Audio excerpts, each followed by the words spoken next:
Police विभाग के फेरबदल के बाद जसपुर कोतवाली की कमान राजेश पांडे को सौंप दी गई है। पदभार संभालते ही नए प्रभारी कोतवाल एक्शन मोड में नजर आए। पत्रकारों और जनप्रतिनिधियों के साथ बैठक में राजेश पांडे ने कहा कि नशे पर रोक, अपराध नियंत्रण, साइबर क्राइम पर नजर और शहर में जाम की समस्या खत्म करना उनकी प्राथमिकता होगी।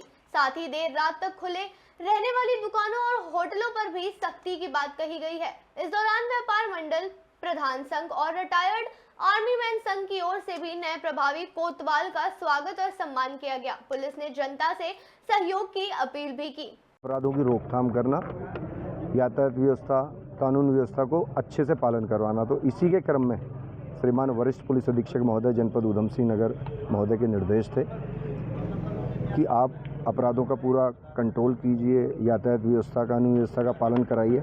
तो वो बात सबसे आवश्यक है कि मीडिया के जरिए पहुँचे लोगों तक, जितने जनप्रतिनिधि हैं उनके जरिए पहुँचे और एक बार हमारी बात पहुँच जाए कि कैसे हमने अपना प्लान बनाया है अपराधों की रोकथाम के लिए, यातायात व्यवस्था, कानून व्यवस्था का पालन कराने के लिए, तो फिर उसका हम पालन करवाएं।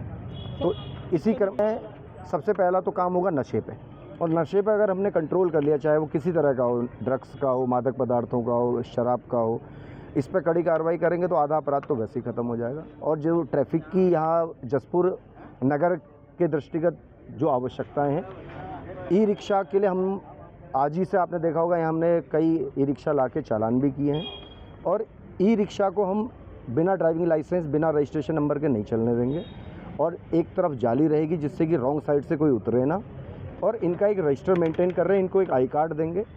एक तो इनके फ़ायदे की ये बात रहेगी कि बाहर का कोई छुप के यहाँ ई रिक्शा के आड़ में यहाँ कोई अपराधी छुप के ना रहे। जितने लोग हैं आई कार्ड सबके पास रहेंगे, वो एक तरह से हमारा सूचना तंत्र का भी काम करेंगे। अगर कोई भी घटना घटित होती है तो वो सबसे पहले हमें सूचित करेंगे। तो इस तरह से एक अच्छा प्लान बनेगा। बच्चों को हम लोग स्कूलों में जाके जागरूक करेंगे यातायात व्यवस्था के लिए और ट्रैफिक के रूल्स को फॉलो करने के लिए। और साइबर क्राइम जिस तरह से समाज में बढ़ रहा है, लोग जानकारी होने के बाद, जानकारी के अभाव में भी इसमें साइबर ठगी का शिकार हो रहे हैं, तो इसके लिए भी सभी को जागरूक करेंगे और इसका टोल फ्री नंबर भी बताया जाएगा सभी को। बच्चों को जागरूक करेंगे, गुड टच और बैड टच समझें, और कोई भी अगर आपका पीछा करता है, कुछ इस तरह की हरकतें करता है जो आपको कष्ट देती हैं, यानी वो ऐसी हरकत नहीं होनी चाहिए, तो उसके लिए आप रिपोर्टिंग करें, आप सूचना दें। सूचना देने के बाद हम गोपनीय तरीके से उस पर कार्रवाई करेंगे। अवैध पार्किंग को लेके जो कुछ लोगों ने बताया, वो जगहों को चिन्हित करके उनको अतिक्रमण हटाने के बोला जाएगा, और पुलिस एक्ट के अनुसार और जो भी विधि सम्मत कार्रवाई है वो की जाएगी।